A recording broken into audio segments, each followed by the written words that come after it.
Sunday morning காலையிலே ஒரு நல்ல மொட்டைக்கோழி குழம்பு சாப்பிடணும் அப்படின்னு தோணுச்சு. இன்னைக்கு பண்ணலாம். காலையிலேயே அம்மா வாங்கிட்டு வந்துட்டாங்க. அதை இன்னைக்கு நான் செய்ய போகிறேன் என்னோட ஸ்டைலில். ஃபர்ஸ்ட் இதுக்கு ஒரு மசாலா அரைச்சிக்கணும். ஒரு வானலில் கொஞ்சம் எண்ணெய் சேர்த்துட்டு பட்டை, கிராம்பு, ஏலக்காய், கொஞ்சம் வெங்காயம், இஞ்சி, பூண்டு, வரமிளகா, புதினா, சோம்பு, ஜீரகம், மிளகு இது எல்லாத்தையும் நல்லா ஃப்ரை பண்ணிக்கோங்க. இது கூட பொட்டுக்கடலை, கொஞ்சம் முந்திரி பருப்பு, கசகசா, அப்புறமா சின்னதாக கட் பண்ண தேங்காய் சேர்த்துட்டு நல்லா ஃப்ரை பண்ணிக்கோங்க. இது கூட தனியாத்தூள், மிளகாத்தூள், அப்புறமா மஞ்சத்தூள் இது எல்லாத்தையும் நல்லா ஃப்ரை பண்ணதுக்கப்புறமா ஒரு மிக்ஸி ஜாரில் 2 டொமேட்டோ சேர்த்து நல்லா தண்ணி விட்டு மையாக அரைச்சிக்கோங்க. மொட்டைக்கோழி பொதுவாகவே ரொம்ப கட்டியாக இருக்கும். ஃபர்ஸ்ட் அதை நல்லா வேக வச்சுக்கலாம். இப்போ ஒரு குக்கரில் கொஞ்சமாக எண்ணெய் சேர்த்துட்டு கடுகு, வெங்காயம், காஞ்ச மிளகா, கருவேப்பிலை, இஞ்சி பூண்டு பேஸ்ட்டு நல்லா ஃப்ரை பண்ணதுக்கப்புறமா நாட்டுக்கோழி, கொஞ்சமாக மிளகாத்தூள், மிளகுத்தூள், ஜீரகத்தூள், கொஞ்சமாக மஞ்சத்தூள், உப்பு சேர்த்துட்டு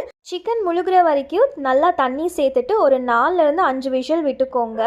இப்போது அதை திறந்துட்டு அரைச்சி வச்சிருக்கிற பேஸ்ட்டையும் சேர்த்து நல்லா மிக்ஸ் பண்ணிக்கோங்க. இந்த சிக்கனோட கொழுப்பு, மொட்டைப்பை அதெல்லாம் எடுத்து வச்சுருந்தேன். அதையும் சேர்த்துட்டு நல்லா ஒரு 25 மினிட்ஸ் கொதிக்க விடுங்க, பச்சை வாசனை போகிற வரைக்கும். டேஸ்டியான நாட்டுக்கோழி குழம்பு ரெடி.